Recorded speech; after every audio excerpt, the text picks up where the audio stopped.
La mise en place de ces comités de suivi est quelque chose d'assez innovant. On prépare avec toutes les parties prenantes séparément, à la fois les professionnels, les associations de patients, les ARS et évidemment les ministères de tutelle, les sujets de suivi du plan. Ça permet déjà de discuter, de répondre à une partie des questions et de faire émerger des problématiques de terrain. Et puis après, on a une grande réunion collégiale où chacun peut exprimer son point de vue, ses difficultés, avec du coup un dialogue qui s'instaure entre toutes les parties prenantes et des réponses qui sont apportées en direct aux uns et aux autres. Chaque situation nécessite une réponse ad hoc. Et je pense que c'est aussi le rôle de l'agence d'avoir ce fonctionnement de mise en relation de tout le monde.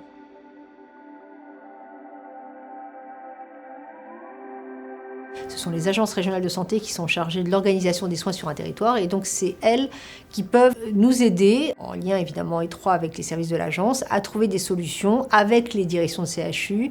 Quand il y a des blocages sur l'accès au bloc, sur les places en réa, des places en soins de suite.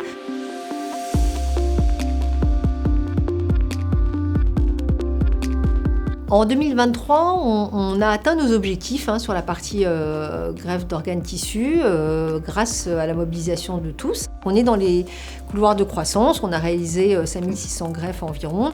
Le problème, c'est que tout ça est quand même assez fragile parce qu'on se rend compte qu'on a dans le même temps une augmentation de la liste d'attente de plus de 5%. Donc la liste d'attente progresse 2 fois plus vite que le nombre de greffes réalisées. Et donc ça, c'est un premier facteur d'inquiétude. Et surtout, on voit aussi qu'on a un taux d'opposition qui augmente de manière assez forte, parce qu'on est à 36% en 2023, ce qui est 6 points de plus que la moyenne qu'il y avait sur les 15 dernières années. Ça atteint presque 50% en Ile-de-France, donc ça veut dire que plus d'une personne sur deux qui pourrait être prélevée n'est pas prélevée, et c'est autant de personnes qui ne sont pas greffées et qui ne sont pas sauvées.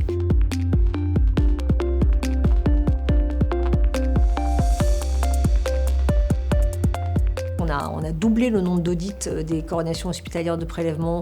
On a fait 35 audits l'année dernière, ce qui est énorme. On forme aussi, on a augmenté de presque 25% le nombre de formations des professionnels de santé. Donc là aussi, tout ça contribue, donc on espère que ça va porter ses fruits. On a eu une progression de plus de 8,3% du nombre de greffes donneurs vivants, ce qui est du jamais vu.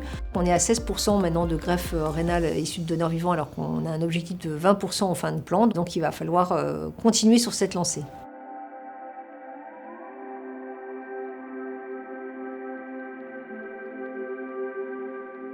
On est au-dessus de nos objectifs, à plus de 23 000 inscriptions. On améliore notre potentiel de donneurs, de diversité, avec une volonté de diversifier les origines des donneurs. Et ça marche parce qu'on commence à être reconnu au niveau international. C'est-à-dire qu'on a augmenté de plus de 60%, enfin presque 60% le nombre de greffons prélevés en France pour des donneurs internationaux. Au-delà de ça, l'agence a eu un travail très important avec la SFHI pour la partie typage HLA.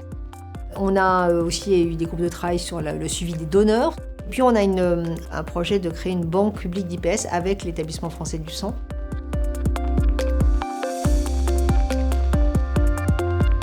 C'est un champ toujours extrêmement dynamique depuis le vote de la loi de bioéthique et l'ouverture à la PMA pour toutes. On est face à une tension très forte avec une demande qui a été multipliée par 8 en l'espace de 2 ans.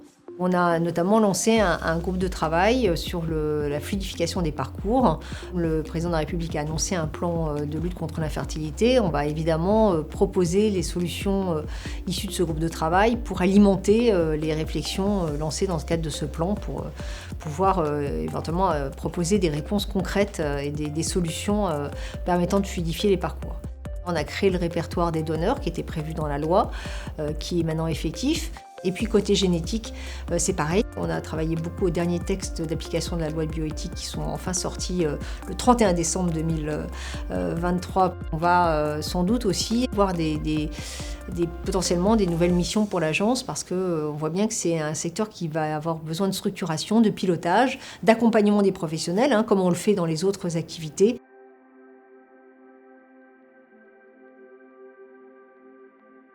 C'est une agence qui est dotée de compétences assez exceptionnelles, sur le plan scientifique, sur le plan humain. Des gens qui ont une motivation commune, un vrai sens du service public. Et ça fait toujours plaisir à voir. C'est une très belle expérience d'acteur au service d'un collectif qui fait du bien dans la période actuelle.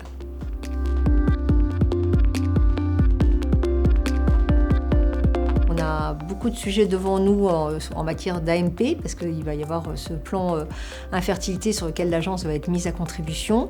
Je pense également sur la partie génétique, parce qu'on a des liens à créer avec le plan national maladies rares qui va être annoncé. Et donc ça, je pense qu'on a vraiment des choses aussi là à inventer, à créer pour l'organisation et le déploiement de ces activités sur le territoire.